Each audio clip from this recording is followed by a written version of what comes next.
if you look at the data, there's virtually no purchasing power left in the fiat money, in any of the currencies, Wow. right? So officially, in the US, you can go to the Fed, so anybody can go on there and see, because everybody's looks the same, okay? Or extraordinarily similar.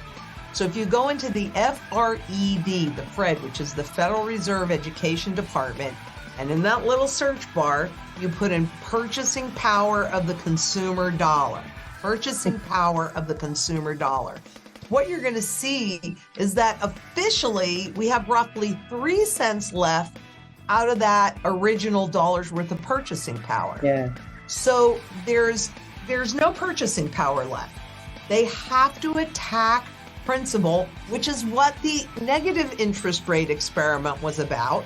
And it didn't generate any more stimulation of the economy than just dropping the interest rates to zero. So the problem is they're out of tools. There's no more purchasing power to inflate away, and they're having trouble. I know globally they're trying to raise interest rates right now. That's so they can lower them again. Wow. So they're out of tools. So we're at the end of this currency life cycle. I mean, how many times do you see that reference back to 1980, 1982, 1971, 1933, blah, blah, blah, right? Well, what was happening during those periods of time is that we were transitioning. We shifted from one monetary regime to a new monetary regime. That's what was happening. And so even though they reference to it, I just found an article, and I actually used it today. It was the Financial Times. Actually, not only did they say the last time they saw central banks buying this much gold was 1967, but they also referenced the fact that it was a monetary regime shift. That's the first newspaper article that I have read that they actually made that point. Because they'll tell you that, but they don't want you to understand that we are completely changing. And of course, this next piece, the digital, right? So we had a gold standard, then we had a paper standard. Now they want to take us to a digital standard. And then that digital standard, what they're actually doing is redefining money, because money's supposed to have this is the way it was sold to us, this is the way it was on the gold standard, had 4 components. It was a tool of measure, a tool of barter, a short-term store of value, so you're fairly paid for your labor, and a long-term store of value so that no matter when you use that money, you are always fairly paid for your labor. Well, they took the third one out. I don't know when they changed this, but I was doing a piece back in October, and so I was doing some research on it, and I'm like, wait, when did they only make 3 pillars of money? I mean, it's more honest because inflation has robbed you of all that purchasing power, but I can't tell you because they scrubbed all their documentation, which I also thought was pretty interesting. Yeah, really. What gold has done for 6,000 years is hold your purchasing power value intact over time. That is the single most important function that it performs. And the reason why it does that is because it is the asset, gold, physical gold and silver are monetary assets that have the broadest base of functionality and the broadest base of buyer. In other words, both gold and silver are used in every single sector of the global economy. So manufacturing, financial, art, food, medical, space, electronics, on and on and on and on and on. It's used everywhere, which means you have the broadest base of demand because you've got a whole bunch of industries that use physical gold and silver. So that's why it's never gone to zero. Yeah. Now, tell me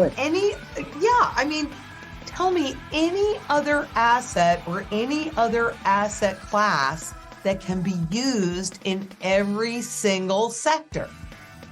You got to keep things as close to what people are used to as possible. And the reason why gold and silver is because they want to stay in power and in control. And if you don't have this to hold your purchasing power, what do you got? They can go in and they can just take you to negative rates. There's no value in this $100 bill. Fiat money is government declared money. This is legal tender. You have to use it. Yeah. But if they can declare this money in even digital form, can they not declare it not money anymore? And, and this is really by design, because there was a piece that the IMF put out and anybody can access it. It's called Breaking Below the Lower Zero Bound. And it came out, I'm pretty sure, in 2015, where they actually showed you how they could eliminate cash. And what they stated in there, and this is their policy anyway, is they want enough distance between their policy and you as possible, so that you don't know that this is their policy. So in that document, they say that we want the retailers to introduce this. Now, what they talked about in that paper was, and so this lies in our future, I'm sure they're going to do this, is if you walk into a coffee shop, right, for example, and a cup of coffee is $5. Okay, if you use cash, it's going to cost you $6. Oh, wow. If you use credit or debit, it'll cost you $5. So what will most people do? Well, I suppose that anything is possible, but history shows, remember, I've got the broadest base of demand. So the way that I convert it is I simply sell it. Right. And then when they make payment to me, it's in that new currency. They're not giving me change for my gold. They're just converting it. I sell it, and that money goes into my account because I don't have a choice. I can't pick up a check, or if I picked up a check, I had to deposit it into the account anyway. But no, there would be no checks. Everything, full surveillance economy means they know what comes in, they know what goes out, they know where you spend it, they know how you spend it. They can dictate how long that currency is even viable, right? They can say, okay, you got to, and we saw this with the tests, right? You have to spend it. This is where you can spend it. And if you don't spend it by this date, it goes away. So you should be buying gold and holding gold for the same exact reason that central bankers are, so that you can stay in control. Right. Exactly like being your own central bank. Inflation causes nominal confusion.